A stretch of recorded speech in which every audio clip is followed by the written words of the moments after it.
Hoy en el canal vamos a charlar con Toni Martínez, delantero centro y capitán del Famalicão, sobre su experiencia en Portugal, el sistema de filiales en Inglaterra y sus cesiones en España.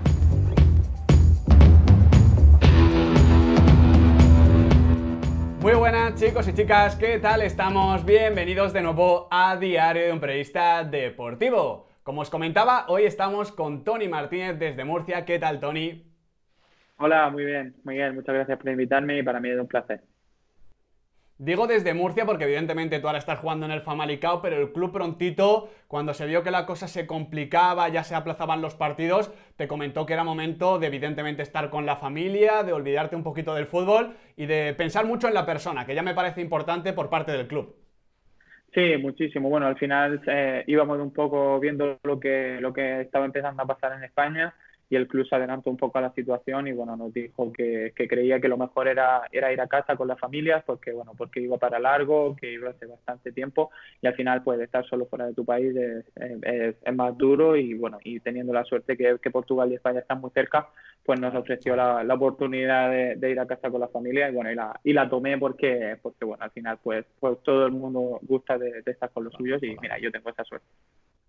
Absolutamente, absolutamente, sobre todo en estos momentos tan particulares. Luego vamos a hablar, evidentemente, del Famalicão, del proyecto, de tu experiencia, de tus goles, de la capitanía también. Hay muchísimas cosas que comentar de tu experiencia, aún breve, pero intensa en Portugal. Pero claro, tenemos que comenzar un poquito desde el principio. Yo recuerdo verte en los primeros partidos, Toni, te lo comentaba antes off the record, en esa Youth League, sobre todo en ese enfrentamiento ante el Chelsea, un Chelsea con Tammy Abraham, un Chelsea con Fofana, un Chelsea con mucha calidad como siempre. La cantera de los Blues siempre es potentísima y se demuestra mucho en Youth League, pero claro, es que vuestro Valencia era una cosa loca. O sea, en el Valencia estaba Carlos Soler, estaba Rafa Mir, estaba Fran Villalba, estaba Toni Lato, estaba Sivera y estaba un tal Gonzalo Villar que no me suena mucho, pero parece que era buen pelotero en el centro del campo. Y por supuesto, estabas tú arriba y esa eliminatoria ante el Chelsea, digamos que es un primer punto de inflexión potente en tu carrera porque cambia ya bastantes cosas. Sí, bueno, se puede hablar de ese año. Bueno, la generación del 97 o bien como bien sabes, el 98, jugadores como Gonzalo que estuvo entrevistado aquí y sabes que es un fuera de serie. Esa generación, yo creo que ese año es un poco punto de inflexión para muchos de nosotros, para algunos pues seguir el camino que llevan con el Valencia y en mi caso pues ese partido especial que hablas que recuerdo con mucho cariño porque fue un poco el partido que cambió mi vida, por así decirlo. Yo, bueno, tengo una anécdota, bueno, aparte de la anécdota del partido que casi todo el mundo conoce, aquel penalti que entró pero no dieron válido, que quedamos fuera de la Youth League, infelizmente, porque bueno, creo que teníamos equipo para hacer muchísimo en aquella Youth League. Me acuerdo, bueno, yo lo tengo como el partido que cambió mi vida porque antes de montar en ese avión yo casi sabía que había firmado por el West Ham. De hecho, antes de que aterrizara, me acuerdo aterrizando en Valencia, que cuando aterrizo recibo un mensaje de mi agente que le había llamado a un club de Inglaterra, que me habían estado viendo en el partido y que querían que empezara el lunes. Y yo, bueno, imagínate, al final yo era un jugador muy familiar. Tenía Valencia y Murcia a 2 horitas, claro. Mi familia estaba todas las semanas ahí y bueno, y fue una decisión que tuve que tomar muy rápido, pero bueno, tanto el club como yo, pues obviamente, tanto económica como deportivamente, en proyecto hablando, pues decidimos tomar la decisión. Al final, pues como te digo, aterricé en Valencia y casi que estaba ya todo hablado, muy avanzado y bueno, y como sabes, pues los clubes ingleses no tienen problema en esas cosas y me cambió la vida total porque de hecho pues no fue el lunes porque bueno, había muchas cosas que cerrar en tema contrato, pero la siguiente semana me hicieron ir a Inglaterra, que me acuerdo que me fui antes de que terminara la temporada para ir adaptándome al país. Estaban ansiosos porque fuera.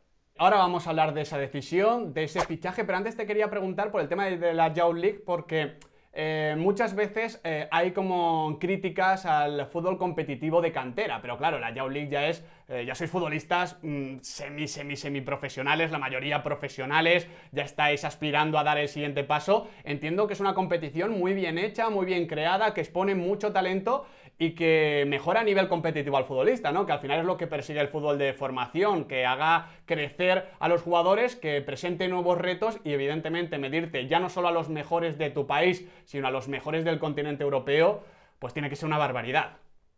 Sí, la verdad es que es una pasada. Yo me acuerdo que bueno, justamente en el caso este que me estás diciendo, pues 7, 8 jugadores acostumbraban a jugar con el Mestalla. Al final Claro. eran partidos puntuales y como tú dices, también te hacen la competición esta hecha para que te hagas sentir profesional.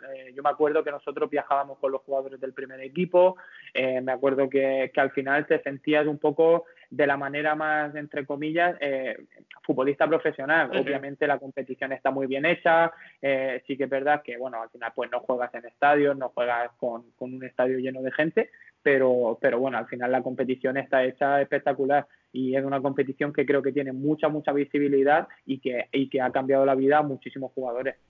Totalmente, es que al final ese escaparate, como dices en tu caso, le permitió al West Ham asegurarse de que los 3 millones que quería pagarle al Valencia iban a ser una buena inversión.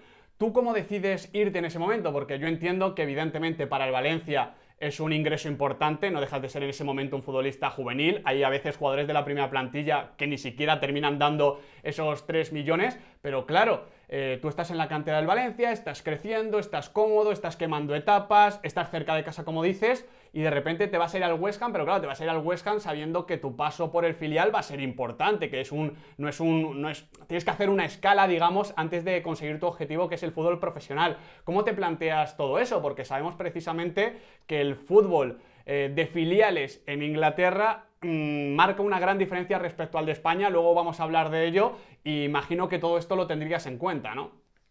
Sí, por supuesto. Al final yo era uno de los jugadores del Valencia, uno de los jóvenes con los que se estaba contando. Y bueno, me acuerdo muchísimo de una conversación con Alex Sancho. Yo, bueno, en aquel momento el Valencia, pues como bien sabes, no era lo que es ahora o lo Claro. que ha sido toda su vida. Fueron unos años un poco diferentes Sí. y bueno, cuando llegó la oferta, yo me acuerdo que, bueno, lo primero, antes de tomar una decisión, hablé con Alex Sancho y él me comunicó que, bueno, que al final el club estaba dispuesto a dejarme salir. También, obviamente, pues si el club hubiera hecho un poco más de presión porque me quedara, pues no sé cómo hubiera sido la cosa, Claro. pero tanto por mi parte, que me gustaba muchísimo la Premier, como por parte del club, obviamente, por un jugador juvenil, esas cantidades de dinero, un jugador que al final sí es un jugador que tú confías, pero no sabes si es un jugador en el que al Claro. final va a jugar en su primer equipo. Viene una oferta así también del lado del club, vi la voluntad de dejarme salir y bueno, y yo al final cumplí mi sueño que era estar en la Premier League. Obviamente también cuando tú hablas con un club, yo fue llegar al West Ham, empezar a entrenar con el primer equipo todos los días y digamos que ese salto profesional, que igual algunas veces en unos clubes tienes que quemar etapas, Claro. ahí era darlo de golpe y empezar a hacerme un poco futbolista profesional ya, era para entrenar con el primer equipo, obviamente con 17 años, aún no había cumplido los 18, pues tenía que seguir quemando etapas, pero bueno, al final pues mira, me llevó ese año a debutar con el West Ham. ¿Cuál es el balance de la experiencia que haces ahora ya que te has desligado totalmente del conjunto londinense? Porque claro, yo veo aquí las cifras, uno ve los datos que presentaste con el West Ham Sub-23 y es que 25 goles en 29 partidos. Es decir, creo que poco más podías haber hecho en ese sentido, pero al final en el primer equipo tienes en total 220 minutos. ¿Cómo haces el balance? ¿Crees que fue el paso acertado con el paso del tiempo? Bueno, al final los números, como tú dices, hablan un poco solos y también hablan de lo que es la Premier League. Al final Claro. no vale hacer 20 goles por temporada, sí, pues siendo un joven en el sub-23, porque como bien hablas, pues la Liga sub-23, al final yo creo que necesita un poco más de profesionalidad y bueno, y dar un salto en ese tema porque se compite cada bastante tiempo. Creo que al final ahí podrían dar un apretón o cambiar alguna cosa porque bueno, al final no es en comparación, por ejemplo, con la segunda B de España, que muchas veces se habla, porque al final jugar contra hombres, como yo digo, todas las semanas, Sí, sí. eso no tiene precio. Estás jugando contra gente de tu edad, como máximo 20 años, al final sí, es bueno, yo, bueno, de hecho me ayudó muchísimo para después las sesiones, pero bueno, no me dejó debutar en el West Ham porque, bueno, llegaron unos inversores muy grandes, el club cambió un poco de dinámica y empezó a firmar jugadores pues de muchísimo caché, de muchísimo nivel y bueno, y no tuve la oportunidad de debutar a pesar de, como bien dices, pues hacer los 24 goles en 29 partidos. Claro, es que en ese sentido las ligas de filiales en Inglaterra, o sea, tienen su sentido porque al final Inglaterra y la Premier lo relacionamos siempre con la cultura, lo clásico, la protección también a los equipos más modestos, que cada aficionado sea del club de su villa, de su pueblo, de su pequeña ciudad. Y eso tiene sentido, porque evidentemente estás protegiendo a esos clubes que si entran los filiales en juego, pues en la Championship y en la League One evidentemente estaría plagado del Manchester United B, el City B, etc. Pero para el futbolista representa un techo de cristal muy difícil de manejar. Esto lo ha comentado muchas veces Pep Guardiola, que si Inglaterra quería mejorar a nivel competitivo tenía que reformular esa cuestión porque muchas veces los chicos jóvenes o de repente con 17-18 años tienen una cesión a un equipo de la Championship o similares que puede salir bien o puede salir mal en el sentido de que te ceden, pero claro, no te garantizan exactamente jugar, crecer, preocuparse por ti, o te quedas en los sub-23 y una vez te quedas en los sub-23, dar el paso al primer equipo me parece a mí complicadísimo. Estoy seguro yo que el porcentaje que hay es absolutamente ínfimo. La verdad es que es una situación difícil de manejar. Yo creo que no lo has podido expresar mejor. Se nota, bueno, se nota que conoces bastante el mundo de Inglaterra, pero aún voy a ir más allá. O sea, de hecho, digamos, de estar en el sub-23 y después subir al primer equipo es más difícil de manejar aún porque te pongo en situación. Los partidos del sub-23 los ven 500 personas. O sea, por ejemplo, en mi caso, cuando estás entre el primer equipo y el sub-23, yo entrenaba la mitad de la semana casi toda la semana con el primer equipo y después bajabas con el sub-23.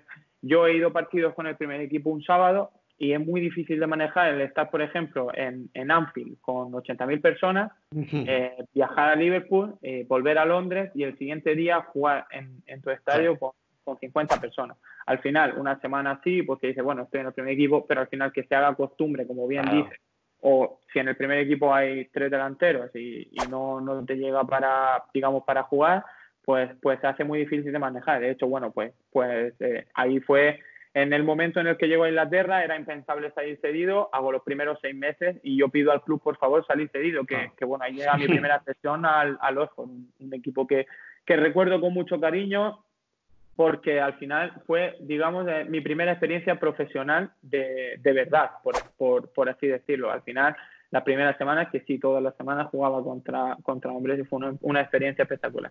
Totalmente. El problema es que en ese momento también se inicia el carrusel de cesiones que es muy complicado de manejar para el futbolista profesional. Yo voy a darle las fechas y los equipos en los que estás en apenas 3 temporadas para que la gente lo sepa. Bueno, estás evidentemente en el West Ham, pero te vas, como has dicho, al Oxford en League One, acabas así el curso 2016-2017, empiezas la 17-18 en Londres, pero acabas en el Valladolid, que asciende a Primera División, ese Pucela de Mata y entrenado por Sergio. El año pasado empiezas en el Rayo Majadahonda, pero acabas en el Lugo en segunda. Como digo, al final son básicamente 5 equipos en 3 temporadas, casi 6 meses, 6 meses, 6 meses, y eso es muy complicado de manejar. Al final, la sensación que queda es que no ha sido hasta ahora en el Famalicão cuando has tenido un año por delante para decir, vamos a crecer, vamos a hacernos con este equipo, tengo la confianza, tengo el tiempo, vamos a hacer que las cosas cambien. Pues sí, Miguel, ojalá que todas las carreras fueran color de rosa, que todo fuera fácil. Y sí que es verdad, o sea, yo, bueno, como bien hemos hablado antes, 5 minutos, y te he contado, al final esto, el mundo del fútbol es así. Yo tengo 22 años, ya llevo 5 mudanzas, como bien te he contado. Al final son situaciones que somos afortunados de que nos toque vivir porque vivimos de lo que nos gusta y jugamos a lo que nos gusta y bueno, no tiene precio vivir de lo que te gusta, como bien te digo, pero bueno, esto no es color de rosa ni mucho menos. En el 95% de los casos, pues bueno, te toca, como digo, arrimar el hombro, luchar, obviamente pues con los míos, con mi familia, con mis chicas, que siempre están ahí conmigo, pero bueno, como bien dices, lo voy a tomar por partes. La primera sesión al Oxford la tomo como una sesión para aprender. Es verdad que, pues bueno, soy clave en momentos determinantes. Me formo como jugador, aprendo las cosas que hay que hacer y que no hay que hacer. Bueno, hago una FA Cup muy buena, le hago gol al Newcastle de Benítez, nos eliminamos. Casi eliminamos al Middlesbrough de Caranca en la siguiente ronda, también hago gol. Luego hago un par de goles más y bueno, y se termina la sesión, que fue una sesión muy rápida. Me acuerdo que fueron 3 meses, porque bueno, un poco como hablamos las cosas de Inglaterra, luego el club, el West Ham, me repesca para jugar la fase final de ascenso de la sub-23. Entonces, bueno, en abril tuve que volver al West Ham, porque bueno, tú eres jugador del West Ham y tienes que ser jugador del West Ham, claro, 100%. Y nada, y volví al West Ham, ascendimos, me acuerdo una final contra el Newcastle, que ganamos 2-0 y hice los 2 goles y bueno, y ascendimos. Al final, bueno, te va un poco con la sensación. He metido 17 goles este año, que era en mi primer caso en Inglaterra, pues que un año positivo, ¿no? Era como, bueno, me he ido cedido y tal, no he jugado con el primer equipo todo lo que me hubiera gustado, pero bueno, después de 17 goles, el año que viene será. Empieza la siguiente temporada y bueno, y un poco lo mismo, digamos, vuelvo al Rosso 23, el West Ham ficha Chicharito, ficha Nautovic, digamos que no confiaba en mí como primer delantero. Obviamente, lógicamente, soy un jugador bastante joven todavía, 18 años, y el club, pues bueno, decide fichar, bueno, y en aquel momento a Gallier, el delantero del Español, que viene a última hora, me acuerdo. Entonces, bueno, viene Caleri, yo bueno, me quedo ahí 6 meses en el sub-23 y bueno, y luego pues cuando llega Navidad tomo la decisión de salir al Valladolid, decisión, bueno, que pienso que fue más que acertada. Sabía dónde me metía, como ya he dicho muchísimas veces en muchísimas entrevistas, pero creo que fueron los 6 meses que más he aprendido de alguien. Si de alguien hay que aprender, pues bueno, es de Jaime Mata, como bien sabes, hizo un año patológico. Hizo 35 goles en segunda división y es un claro ejemplo de la gente que nunca o no ha tenido suerte o que al final ha dado su explosión en el último tramo. Me acuerdo que Mata pues tenía 30 años, que había jugado en segunda B, que había jugado en segunda pero no había hecho años muy, muy llamativos y bueno, y fue el año que salió todo. Bueno, yo creo que fue obviamente la pieza clave del ascenso del equipo. Y se dio el ascenso a Primera División. Al final jugué 12 partidos, no fue hablando de goles, fue mi mejor temporada, pero bueno, contribuí en lo que pude. Y luego el siguiente año, un poco igual, lo que te digo, o sea, llega el miedo, otra vez la pretemporada, ¿qué va a pasar este año? Porque yo las pretemporadas las hacía en Inglaterra, claro, o sea, tú ibas a Inglaterra sin saber dónde ibas a terminar, obviamente.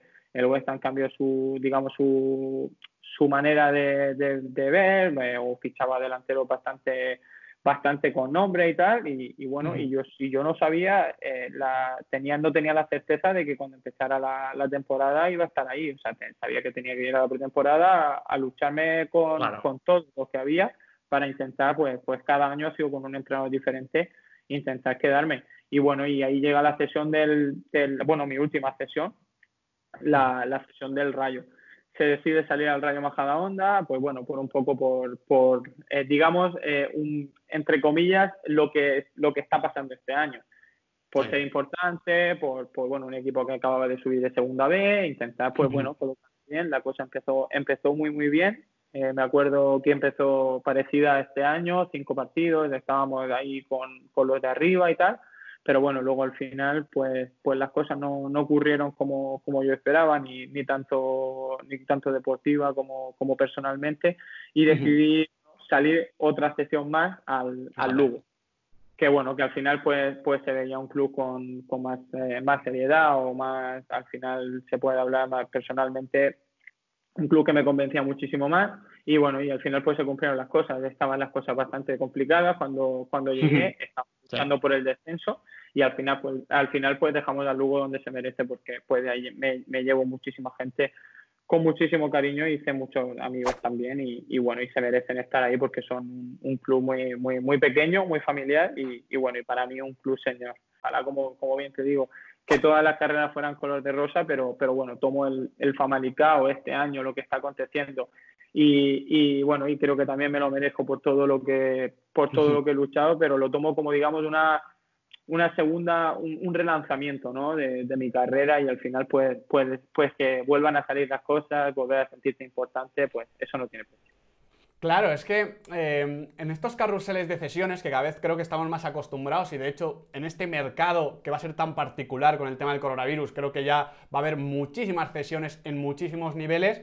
Muchas veces el aficionado, cuando ve a 5 o 6 futbolistas cedidos llegar a su equipo, dice, bueno, estos no van a estar implicados, no van a pelear por el club, van a buscar su propio interés. A ver, el propio interés del futbolista es el interés del equipo, eso por un lado. El tema es que luego, si piensas en la persona detrás del profesional, te encuentras con historias como las de Lucas Piazón. Yo en su día hice, Tony, un vídeo con el periodista portugués Pedro Barata, hablando un poquito de cómo en la búsqueda del nuevo crack, del nuevo Messi, se ficha jugadores cada vez más pronto, es tu caso, el West Ham ficha un juvenil del Valencia, pero luego no sabe exactamente qué hacer con esos jugadores. Y hay un caso muy paradigmático, yo siempre lo llamo el caso Lucas Piazón, porque Piazón está ahora en el Río Ave, en la liga portuguesa, te has enfrentado a él, sigue siendo futbolista del Chelsea después de haber estado en 8, 9, 10 equipos siendo realmente joven, y él comentaba en una entrevista algo que estoy seguro que te va a sonar algo muy cercano, porque él decía: necesito un sitio donde sentirme en casa, estoy harto de cambiarme permanentemente, quiero saber que en junio volveré al mismo sitio, a la misma ciudad, con los mismos amigos.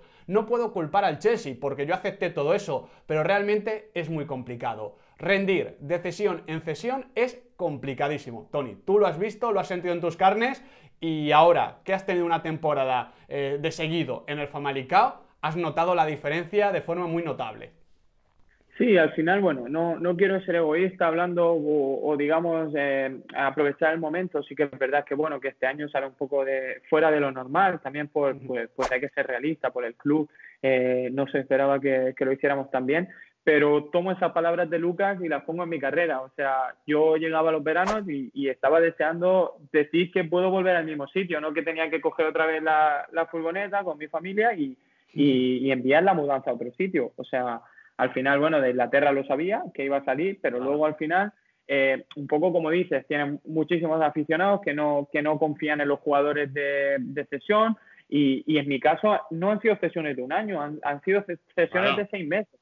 Yo llego a Valladolid y en 6 meses tengo que demostrar a la gente de Pucela que yo soy una buena persona, que pueden confiar en mí como jugador, y después demostrarlo en el campo. Creo que lo hice muy bien porque acepté mi rol y las oportunidades que tuve, las disfruté y las aproveché mucho. De hecho, bueno, hasta el día de hoy sigo recibiendo mensajes de la gente de Valladolid, porque bueno, pues al final, después del ascenso, y le guardo muchísimo cariño. Pero un poco después, lo que te digo, al final tienes otros 6 meses para demostrar lo mismo los del Majadahonda. Cuando no salen las cosas, pues a los que van a pegar son a estos jugadores, y después a los del Lugo igual. O sea, al final salen las cosas un poco mejor, se cumple el objetivo, y la gente de Lugo pues también me recuerda con mucho cariño, pero al final es lo que te digo. O sea, la tranquilidad, o como bien decía Lucas en aquella entrevista, es el que llegue el verano y poder decirle a tus amigos que el año siguiente pueden ir al mismo sitio a verte. Pero claro, la incertidumbre de que no lo sabes ni tú, de hecho, hasta que está terminando el verano y toman la decisión de si sigues, no sigues, te vas cedido, no te vas cedido. Y bueno, y un poco yo también fue el tomar la decisión, quedándome un año más de contrato en Inglaterra, pues hablar con ellos, rescindí y bueno, y buscarme un poco, ya no ir con la etiqueta de jugador del West Ham, sino pertenecer a un club y asentarme 100%, que creo que era muy importante en mi carrera, un poco por parar ese carrusel, por ejemplo, pues que lleva Lucas. Y además lo curioso es que el Famalicão, por el proyecto tan particular que es, hay que recordárselo a la gente para que no lo conozca, es el propiedad de Idan Ofer, empresario israelí que tiene 32% del Atlético de Madrid. Es un club que está comenzando a progresar, que quiere comenzar a competir por puestos europeos, pero que está plagado de chicos muy jóvenes, muchos cedidos. Es una configuración de plantilla muy particular. Tú básicamente eres uno de los veteranos. En ese sentido, entiendo yo que ya no es solo para ti a nivel personal el tener o el firmar un contrato de 3 temporadas, saber que vas a estar un poquito más asentado a poco que las cosas vayan bien en un club de primera división en la élite como es el Famalicão, sino que encima tú tenías, digamos, una serie de experiencias, una serie de vivencias que te iban a poder ayudar precisamente a ayudar a tus compañeros y a hacer grupo, a hacer piña y conseguir que las cosas saliesen tan bien como están saliendo en estos momentos, porque básicamente el Famalicão es uno de los grandes ganadores de la liga portuguesa en esta temporada, pase lo que pase. Sin duda. Pues como bien dice Miguel, al final yo estoy en verano, una de las veces que bueno, que no sabes lo que va a pasar, no va a pasar. Me acuerdo de una llamada muy importante de mi representante y bueno, y tomamos la decisión de desligarnos del West Ham y bueno, y empezar a pertenecer a un equipo. Y bueno, y la verdad es que la primera cosa que escucho es el interés de Famalicão. Obviamente, pues yo sabía que era un equipo que estaba en segunda división el año pasado, pero que no conocía nada. De hecho, Claro. no sabía ni dónde estaba Famalicão. Te soy sincero. Y bueno, yo tampoco lo sabía hasta esta temporada, o sea, no te preocupes por ello. Cuando veo el proyecto, digo, joder, si hay jugadores digamos, de ese nivel o de mi perfil que han tomado ese proyecto, obviamente pues sabía quién había detrás y todo, pero luego tenía que decir, ¿y qué jugadores han tomado la decisión de ir como tú? Y bueno, y un poco como te digo, o sea, cuando vi que jugadores pues como Uros, como Alex Entelles, como Gustavo Asunsao, como Neuen, como Nico Esquebacase, que estaba conmigo, de los que conocía, y bueno, y los muchísimos que he conocido este año, que digamos que habían tomado el mismo camino que yo, era, pues, si esa gente lo toma es porque el proyecto es serio, porque el proyecto es bueno y porque se pueden hacer grandes cosas. Al final, si no se pudiera hacer, pues yo no hubiera ido ahí. Al final tenía otras opciones y bueno, y me decidí por Famalicão y bueno, pues gracias a Dios porque ahora pasado lo que ha pasado de tiempo, pues creo que ha sido un buen paso. O sea, somos los claros, pase lo que pase, para mí somos los ganadores de esta liga, Sí, como bien dices, porque bueno, al final un equipo que llevaba 25 años sin jugar la primera división, con jugadores de una media de 21 años que tiene el equipo, que hagan lo que nosotros hemos hecho y luchar hasta conseguir la plaza de Europa, que vamos a luchar el último día, pues es una pasada. O sea, he disfrutado como un niño pequeño este año. Claro, es que en ese contexto entiendo que tú de primeras ya sientes la confianza, tienes el tiempo para poder trabajar, comienzan a llegar los goles, pero es que encima colectivamente el Famalicão se planta líder a las primeras de cambio, estáis varios partidos invictos, asaltáis un estadio histórico complicadísimo como el José Alvalade, luego evidentemente llegan las primeras derrotas, no ibais a competir con Benfica o con Porto, pero os mantenéis ahí, llegáis hasta semifinales de la Tasa de Portugal y se lo ponéis complicadísimo, tú en particular al Benfica. En ese sentido es que la temporada no se le puede pedir nada más, sobre todo porque es un club que, como quien dice, se acaba de refundar a nivel de cambiar de objetivos, de cambiar de prioridades y con muchos futbolistas que no se conocían entre sí, que no habían jugado prácticamente juntos. No es solo que fuesen jóvenes e inexpertos, sino que esa química, ese feeling, esos automatismos habéis tenido que irlos creando sobre la marcha y eso me parece muy definitorio de lo que también debe estar pasando en ese vestuario. En ese vestuario, Tony, debe haber buen rollito, debe haber camaradería porque si no, no hubieseis jugado tan bien en el inicio. Miguel, 12 nacionalidades, te puedes imaginar. Al final tenemos jugadores de casi todas las nacionalidades, de diferentes ligas, con diferentes, digamos, vidas o vidas que no han sido paralelas, pero que al final casi todos son lo mismo. Al final, muchísimos de nosotros somos jugadores que necesitaban la oportunidad, digamos, de estar un año en un sitio, pues, como yo tomo muchísimo el caso de Uro Rasic, que bueno, que el año pasado estuvo en el Tenerife, que pertenece al Valencia, pero que también necesitaba un año de sentirse jugador, digamos, de un primer equipo importante. Pero bueno, tomando el tema Famalicão ha sido todo cosa de cantar. Es muy fácil, como bien te decía antes, hablar ahora de que las cosas han ido bien.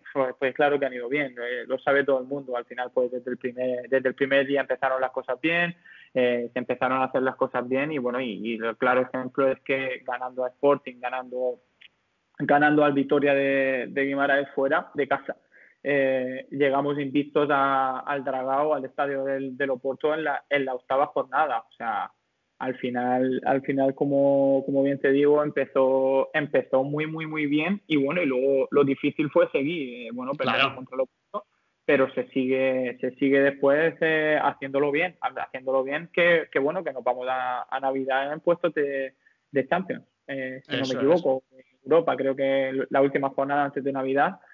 Bajamos al tercer puesto, pero bueno, al final, como te digo, tomo esta experiencia como un relanzamiento tanto del club como de mi carrera. Yo sabía lo que me jugaba viniendo al Famalicão, y bueno, y creo que a día de hoy puedo decir que me ha salido bien, que he ganado porque bueno, tanto como futbolista como persona he aprendido que muchísimo. E imagino que más que cualquiera de los goles, como decía antes, en el momento en el que te pones el brazalete de capitán, dices, joder, ha tenido sentido todo lo que he hecho, ¿no? Es decir, todas esas cesiones, el conocer la experiencia de los filiales, el arriesgarme a venir aquí al Famalicão, el tratar de ayudar a mis compañeros, de liderarlos, al final no hacen capitán a uno simplemente porque juegue bien, porque esté marcando goles, tiene que representar algo para sus compañeros. Por eso me parece algo mucho más bonito que ganar un partido en particular o que marcar un golazo fuera del área.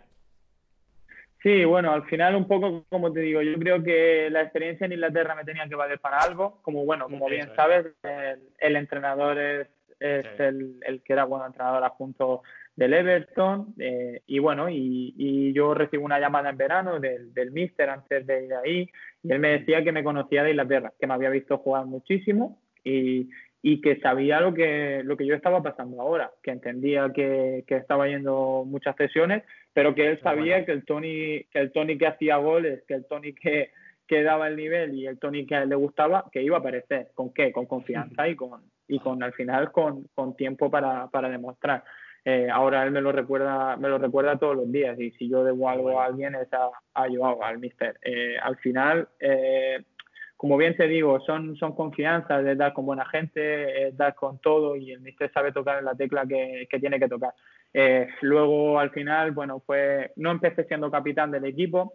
Después, cuando pasó un poquito de tiempo, pues bueno, hubo un problema ahí con un jugador que dejó de ser capitán, y el míster pues decidió darme el brazalete, y bueno, pues te puedes imaginar, al final un chaval español que está, bueno, hago todo lo que puedo por aprender portugués, he estado implicado 100% desde el principio, soy una persona pues que soy un jugador muy, muy de equipo, me gusta ayudar a los chicos jóvenes que suben, y bueno, y creo que al final eso el míster lo ha visto. Y no sé, no te puedo expresar con palabras. Imagínate cuando el míster pues me da el brazalete. Me acuerdo que el primer partido que me lo da fue contra el Sporting de Portugal en casa. Yo Que me quedé también como un ganasteis. poco, sí, yo me quedé como un poco sorprendido.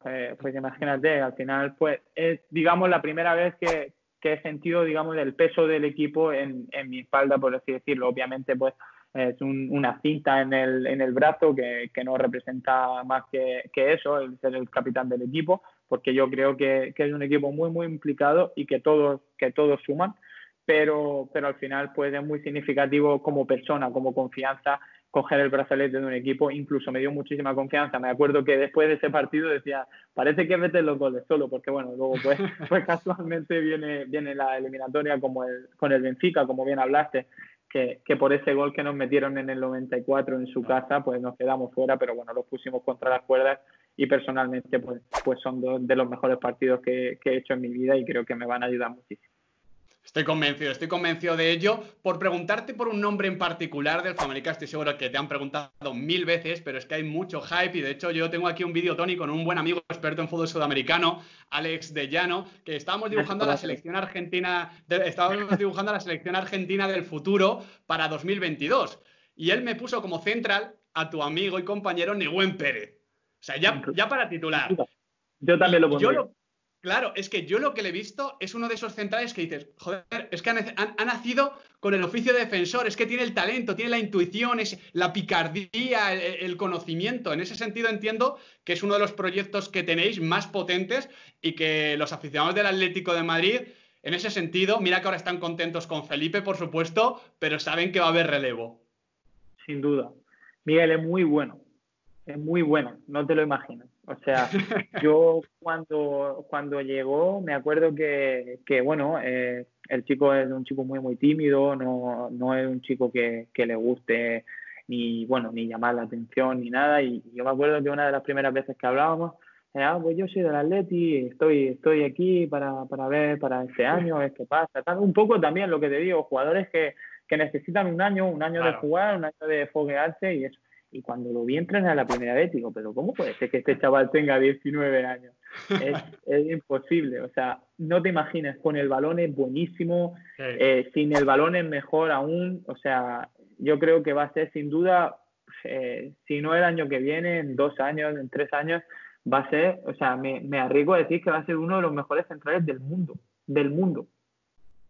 Y tú ya les has sufrido, o sea, ya le has sufrido en entrenamientos, Todos los así días. que, claro, Por eso en te ese digo, sentido, me parece que tu experiencia vale una barbaridad. En ese sentido, ¿cómo te definirías tú como delantero? O, bueno, espérate, Tony, espérate, que creo que hay alguien que nos puede dar una opinión sobre tu yo delantero, porque te conoce también de haber jugado contigo, así que te voy a poner un comentario de periodista, podemos decir, de un futbolista que ya digo que te suena un poquito. La voz la vas a reconocer rápido. Hola Miguel, hola Tony, hermano, ¿qué pasa? ¿Cómo estás? ¿Cómo podría definir yo a Tony Martínez? Pues mira, yo a Tony lo primero que le conozco desde hace ya mucho tiempo, desde que éramos pequeños, y le puedo definir como primero un delantero muy fuerte, que se pelea con los centrales, al que si se te complica la salida de balón, pues el portero puede decidir pegar en largo, porque sabes que tienes un delantero que se las va a quedar y las va a dejar de cara y se va a ir al remate. Además tienes un delantero que es peligroso al espacio, que no es el típico delantero como podríamos decir, por ejemplo, no sé, Peter Crouch o o Andy Carroll, que se la quedaban, pero luego igual al espacio no eran tan peligrosos. Con Tony, por ejemplo, sí que es un delantero que le gusta caer a banda, aunque siempre algún entrenador que ha tenido conmigo también le echaba la bronca porque que no caía tanto a banda, pero sí que es un delantero que te amenaza el espacio porque es rápido, es potente y luego tiene un disparo muy fuerte. Ya este año lo está demostrando, un tiro fuerte, sobre todo Rasa, lleva un par de golitos así, tiro cruzado fuerte. Entonces, bueno, creo que le definiría como es un delantero rápido, que va al espacio, que amenaza tanto en corto como en largo y que tiene muy buen remate, tanto de primer toque como en carrera. ¿Qué te parece la definición de Gonzalo Villar? me he quitado las palabras. Yo creo que pocos jugadores me conocen como el crack de Gonzalo. Bueno, empezamos juntos jugando en el Murcia, imagínate. Hemos llevado una carrera muy, muy, muy paralela. Conozco a su familia, conozco todo de él y se merece muchísimo lo que le está pasando porque es una grandísima persona y tiene una grandísima familia detrás que le apoya muchísimo. Sus hermanos, sus padres son gente muy buena y se lo merecen todo. Y a nivel futbolístico, como digo, ese perfil de delantero que trabaja sobre los centrales, que administra el juego directo, porque tú a lo mejor ahora mismo la gente que no te haya visto jugar no te ve tan grande en la imagen, pero tú eres grande, tú eres bastante grande, bastante... 1,87. Claro, 1,86, claro. sí. Estás como yo, básicamente, y yo estoy jugando de pívot al baloncesto los domingos, así que imagínate, Tony, también sé lo que es pelearme. El caso, pelearte con los centrales, luego picar al espacio, el disparo potente, el disparo a pocos toques, que yo creo que también es algo que te define. Eres un definidor, un rematador que mejora uno que a dos, que mejora a dos que a tres, en ese sentido que se complica poquito. Es un perfil de delantero, no te voy a decir contemporáneo, sino el perfil de delantero que siempre funciona en todos los sentidos y en todas las competiciones. Sí, me gusta muchísimo la palabra de delantero contemporáneo porque la tomo muchísimo. Sí que es verdad que mi estilo delantero cambia cuando llego a Inglaterra. Yo era Claro. un delantero mucho más diferente, digamos. Me gustaba muchísimo más el espacio que venir, me gustaba mucho más ir a la banda que irme al área. Digamos, siempre me ha gustado meter goles, por así decirlo, porque al final los números están ahí, pero mi estilo de juego, digamos, no cambia, pero coge muchísimas más cosas cuando llego a Inglaterra, porque en Inglaterra las 2 primeras que vengo me tiran al suelo, las 2 primeras que vuelvo a venir La carta de presentación. me vuelven a pegar, y bueno, y al final digo, joder, pues si gano esto o aprendo de los mejores, digamos, en el balón largo, en hacerme fuerte, en entrar al contacto con el defensa, en que no tienes que dar 3 toques si puedes dar 2. Al final, por eso te digo que tomo la experiencia de Inglaterra y cojo un poco esa pregunta como positiva, porque he aprendido mucho. O sea, me ha cambiado como delantero, por así decirlo. Entrenar todos los días con esa gente, con digamos, ese pensamiento de fútbol, el fútbol inglés que tanta gente gusta, porque es diferente. Digamos, un poco lo comparo como la Liga de Baloncesto de España o la NBA. Es como que en Inglaterra gustan muchísimo más del espectáculo, el voy, vengo. y por eso pues también creo que he aprendido muchísimo. He aprendido muchísimo, digamos, a quedarme el balón, a hacerme fuerte, bueno, al final las disputas aéreas, pero no he querido perder, digamos, el que yo pienso que es mi fuerte, que es, pues bueno, ser un jugador que juega en el espacio, intentar ayudar al equipo luego defensivamente y bueno, digamos que no hubiera hecho esa mili que tú dices en Inglaterra, me hubiera costado muchísimo más, obviamente, al final el que da el salto de la liga cuando llega y dices, joder, esta liga es física, y digamos que yo este salto lo he notado menos porque, bueno, porque vengo un poco acostumbrado de Inglaterra, obviamente, y bueno, y creo que al final hay que coger esas cosas de todo, aprender de todas las ligas, de todos los equipos de los que estés. También he aprendido muchísimo de la segunda división de España, en mi andadura, que sí que es verdad que, bueno, la segunda división de España y la primera tienen muchísima diferencia también. Sí, la segunda división es una liga muchísimo más física y, como dicen, al final la diferencia entre primera y segunda es la velocidad de la bola.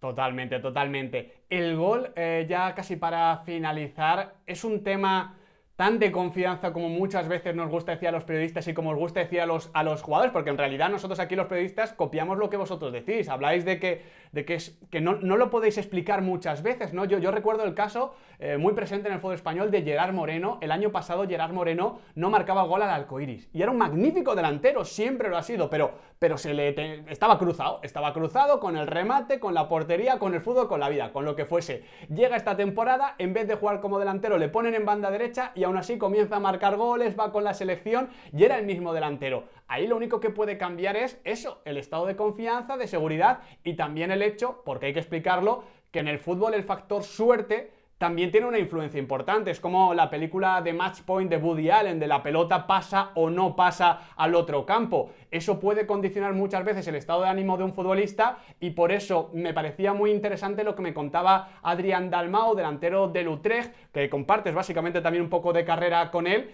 de que muchas veces el tema del gol es como una contrarreloj, que tienes que marcar uno cuanto antes para no volverte tarumba, para que no se te complique la cosa, porque si no, esa pequeña duda se convierte en una gran bola de nieve y se lo carga todo. Literal. A ver, el tema gol, como yo digo, yo si puedo decir algo es que es confianza, por supuesto. Obviamente, pues suerte, que se den las situaciones, que el equipo confíe en ti, que se junten muchas cosas, pero como, bueno, yo este año he vivido un poco un caso más cercano aún que el de Gerard, o más reciente, que es el de Raúl de Tomás. Sí. He pensado en él cuando lo has dicho. Raúl de Tomás en la primera vuelta está en el Benfica y no le salen las cosas. La gente se pensaba que no podía hacer goles, se va al Español y en 5 partidos hace 5 goles. Al final, confianza, no lo sé, porque es muy pronto. No lo sé, no sé por qué, pero él a lo mejor se sentía mucho más a gusto en el Español, o en el Español creían que él podía hacer los goles, o no lo sé, pero al final, si yo tengo que decir una palabra en el tema goles, confianza, o como bien decía Adrián, que también le sigo y le conozco, es una contrarreloj, como bien dice. O sea, al final, si tú haces un gol y la siguiente semana haces otro, cuando llega el siguiente partido, pues tienes esa chispa que dices, bueno, si me cae la meto. Pero como bien dices, también puede ser una bola de nieve. Cuando empieza la fase negativa, como en mi caso, pues también tengo que decir que me ha pasado, empieza esa bola de nieve, que dice, bueno, hoy no he marcado, la siguiente semana tampoco, la otra tampoco, y te pegan un par de meses sin meter un gol y al final el delantero vive del gol. A mí me falta eso cuando no hago gol. Obviamente, pues lo importante, lo primero es la victoria del equipo, pero el delantero que no hace gol y se va feliz a su casa, malo. Totalmente, me parece que tus lunes son muy diferentes cuando marcas un golito el fin de semana, cuando no. La cara... Toda la semana es diferente, hasta el siguiente sábado. Yo creo que te haces un selfie los lunes y yo sin ver el partido ya sé si has marcado o no, básicamente. Sí, literal.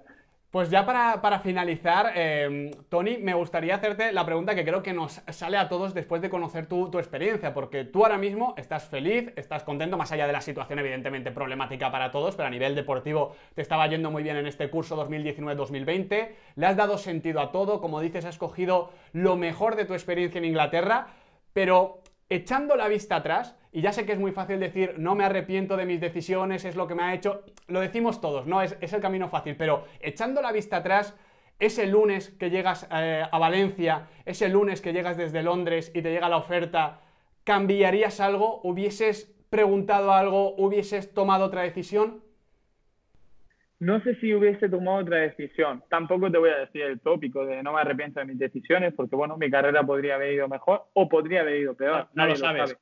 Pero a día de hoy te digo que no cambiaría nada. No cambiaría nada por el lugar donde me encuentro y con la edad con la que me encuentro. ¿Que podría haber ido mejor? Pues no lo sé. En el Valencia a lo mejor sí o a lo mejor no. Pero estando donde estoy soy un privilegiado y por eso no tocaría nada. Pues me parece fantástico. Igual si te llego a preguntar hace 12 meses, el matiz hubiese... Igual la respuesta hubiese sido diferente. Por eso mismo te digo, al final todas las cosas pasan por algo. Sí que es verdad que, bueno, que el último año, profesionalmente hablando, fue un palo duro para mí. Bueno, lo puedes ver con los números. Y por eso mismo no sé, a lo mejor hace 12 meses pues me preguntas por esto y te digo, pues a lo mejor me precipité yendo a Inglaterra, era muy joven, o en el Valencia confiaban en mí, que sí, que confiaban en mí, pero bueno, como también te he dicho, o bien te he dicho, pues fue una decisión conjunta, no fue solo mía. El Valencia cuando vio que venía el West Ham y pagaba esa cantidad de dinero por un juvenil, un poco me dijo que si tenía que salir, que saliera y que no iban a poner ninguna pega. Entonces, por eso, al final, que la cosa podía haber ocurrido en Inglaterra mejor, pues sí, también. Que podía haber ocurrido mejor en Segunda de España, pues sí, también. Pero todo pasa por algo. Ahora mismo soy un privilegiado y creo que este año va a ser muy, muy importante para lo que resta de mi carrera. Totalmente. Hay una charla, no quiero ponerme intensito, pero hay una charla de Steve Jobs que comenta en una universidad, creo que es en Stanford, es una charla muy famosa, que comenta que los puntos hay que unirlos no hacia adelante porque no sabes qué va a pasar, sino hacia atrás. Y cuando unes los puntos hacia atrás, a lo mejor ves cierta coherencia interna en las decisiones que no sabes muy bien cómo sales, pero que te terminan haciendo el profesional que eres. Y si tú estás a gusto como estás ahora, y evidentemente tienes muchos motivos para ello, entiendo totalmente tu visión. Muchísimas gracias, Toni, por tener esta conversación conmigo, y muchísima suerte en los meses que queden de temporada, porque queremos ver al Famalicão en Europa League, que es un proyecto muy bonito, con mucho talento y con un futbolista español como tú, con una historia muy interesante. Nada, muchísimas gracias a ti por contar conmigo y nada, te animo a que sigas haciendo el trabajazo que haces, que tienes muchísima gente que te sigue, este tipo de periodismo que nos gusta tanto y nada, a seguir y ojalá que volvamos a hacer más entrevistas porque será buena decisión. Eso está hecho, eso queda firmado, pase lo que pase, es lo bonito del fútbol, que las historias que salen bien, mola contarlas, pero oye, las historias también a veces complicadas también molan contarlas, hay que saberlo, no solo hay que explicar los modelos de éxito, hay que ver cómo la vida no es un color de rosas, cómo los caminos no son rectos, como hablábamos con Adrián Dalmau, y cómo los profesionales del fútbol, sí, sois privilegiados, pero sí, también sufrís, tenéis malos momentos y hay situaciones que son complicadas de superar. Por eso estamos teniendo estas charlas en el canal, chicos y chicas, espero que os esté gustando, espero que os haya resultado interesante estar con Toni Martínez, estoy seguro que es así, y si queréis que haya más, ya sabéis cómo podéis ayudar al canal, dándole like al vídeo, compartiéndolo, suscribiendo y activando la campanita, porque aquí en Diario de un Periodista Deportivo, gracias a cracks, delanteros y proyectos como el de Toni Martínez y el Famalicão, el fútbol nunca se acaba.